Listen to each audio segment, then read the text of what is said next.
வணக்கம் and welcome to the show interesting info. ஜனவரி 29 இன்னைக்கு international mobilization day against nuclear war அப்படின்னு சொல்லிட்டு ஒரு டே வந்தான்னு செய்கிறாங்க. இது நேற்றும் பார்த்தோம். இன்றைக்கி என்ன போடணும், ஏன்னா 2 நாளில் 28 29 நேற்று ஒரு விஷயத்தை விட்டுட்டேன், அதை இன்றைக்கி ஆட் பண்ணிக்கலான்னு. ஒன்றும் இல்லைங்க, 1990 181 நாடுகள், ஏன்னா இதுக்கு நம்ம முன்னாடி பார்த்து பார்த்தீங்கன்னா 120 நாடு நம்ம பார்த்தோம்ல.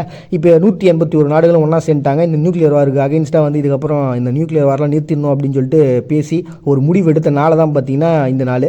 இதுக்காக 2 நாள் நாங்கள் வருஷம் ஃபுல்லாக கூட நம்ம அனுசரிக்கலாம். காரணம் என்ன பார்த்தீங்கன்னா, நியூக்ளியர் வார் அப்படின்றது ஒரு மிகப்பெரிய ஒரு பிரச்சனை. உலக நாடுகளையும் உலக மனித இனத்தையும் அழிக்கக்கூடிய ஒரு மிகப்பெரிய ஒரு சக்தி அது. ஸோ அதுக்காக நம்ம எதிர்ப்பு அப்படின்றது எல்லா நாளும் காட்ட வேண்டிய ஒன்று தான். ஸோ இவங்க வந்து ஸ்பெசிஃபிக்காக இந்த 2 நாள் வந்து அனுசரிக்கிறாங்கப்பா.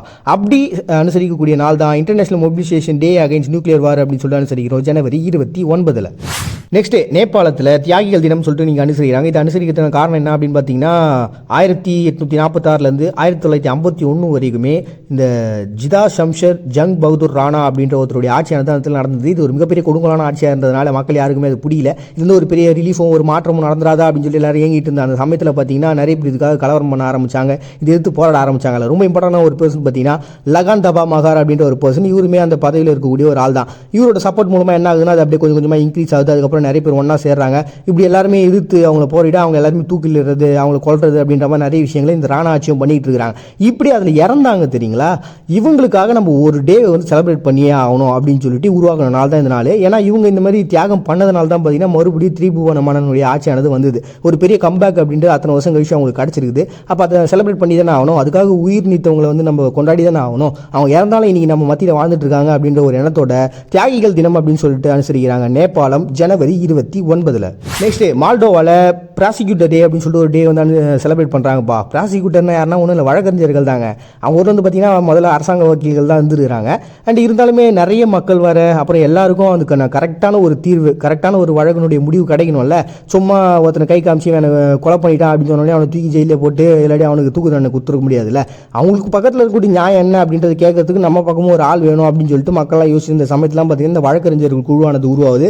அவங்க என்ன பண்ணுறாங்கன்னா 1992 902-12 அப்படின்ற ஒரு வழக்கு கொண்டு வந்து முன் வைக்கிறாங்க. இந்த மாதிரி எங்களுக்கும் வந்து அங்கீகாரம் வேணும் அப்படின்னு சொல்லிட்டு. அப்போ தான் பார்த்தீங்கன்னா ஒரு வழக்கறிஞர்கள் குழுவும் உருவாச்சு. அப்படி அந்த வழக்கறிஞர்கள் குழு உருவாகி மக்களுக்கு தங்களால் முடிஞ்ச அந்த உதவிகளை பண்ணுறதுக்கான ஒரு நாளாக எங்களுக்கு இருக்குது அப்படின்ற ஒரு சந்தோஷத்தோடையும் பெருமையோடும் இந்த ப்ராசிக்யூட்டர் டே அப்படின்னு சொல்லிட்டு செலிப்ரேட் பண்ணுறாங்க மால்டோவா ஜனவரி 29. நெக்ஸ்ட், பிலிப்பைன்ஸில் நேஷனல் போலீஸ் ஆனிவர்சரி டே அப்படின்னு சொல்லிட்டு செலிப்ரேட் பண்ணுறாங்கப்பா. இது ஏன்னா 1991 பார்த்தீங்கன்னா இவங்க முதல்ல இதை நிறுவனாங்க. இதுக்கு முன்னாடி பார்த்தீங்கன்னா இவங்க ஏற்கனவே நிறைய போர்கள், அமெரிக்காவோட நிறைய பிரச்சனைலாம் இவங்க நடந்து இருந்ததுங்க. அதுக்கப்புறம் ஒரு கட்டத்துக்கு அப்புறம் எல்லாம் பிரிஞ்சு இருந்தாங்க. இருந்தாலும் பார்த்தீங்கன்னா 1975 மார்கோஸ் அப்படின்ற ஒரு போஸ்ட் என்ன பண்ணுறாருன்னா, அவர் ஒரு மிகப்பெரிய சர்வாதிகாரி. அவர் தான் என்ன பண்ணுறாரு, அங்கங்கே கொஞ்சம் கொஞ்சமாக சதறி இருக்கக்கூடிய அந்த காவலர்கள்லாம் ஒன்றா சேர்த்து எல்லாரையுமே வந்து ஒரு யூனிட்டியாக மாற்றி ஒரு முக்கியமான ஒரு காவல் படையாக மாற்றுறாரு. அவர்னா தான் வந்து கொடுங்கோல் ஆட்சி பண்ணியிருந்தாரா, அவர் பண்ணிட்டு போன ஒரு நல்ல விஷயமா இது இருந்துச்சு. ஸோ அதுக்கப்புறமா பார்த்தீங்கன்னா அந்த மக்கள் இயக்கங்கள்லாம் உருவாகி மக்கள் வந்து தன்னை ஆள்றதுக்கான ஒரு நல்ல தலைவர் தேர்ந்தெடுத்ததுக்கு அப்புறம் அந்த காவலர் படை அப்படின்றது அப்படியே டெவலப் ஆக ஆரம்பிச்சது. இன்னைக்கு பார்த்தீங்கன்னா 2,28,000 பேர் அந்த படையில் இருக்கிறாங்களாம். ஸோ அப்படிப்பட்ட அந்த போலீஸை வந்து நம்ம செலிப்ரேட் பண்ணுறதுக்காக நேஷனல் போலீஸ் ஆனிவர்சரி டே அப்படின்னு சொல்லிட்டு ஒரு டே வந்து செலிப்ரேட் பண்ணுறாங்க பிலிப்பைன்ஸ். இதனால பார்த்தீங்கன்னா இன்னொரு டே வந்து பைபிள் டே அப்படின்னு சொல்லிட்டு பிலிப்பைன்ஸ் வந்து செலிப்ரேட் பண்ணுறாங்கப்பா. இது எதுக்காகன்னு பார்த்தீங்கன்னா 1821 போர்ச்சுகலை சார்ந்த பெர்டினாண்ட் மார்கெல்லன் அப்படின்ற ஒரு பர்சன், அவர் தான் என்ன பண்ணிக்கிறாரு, இந்த பகுதிக்கு வந்திருக்காரு. வந்து இவருடைய மதத்தை வந்து அங்கே பரப்ப ஆரம்பிச்சிருக்காருங்க.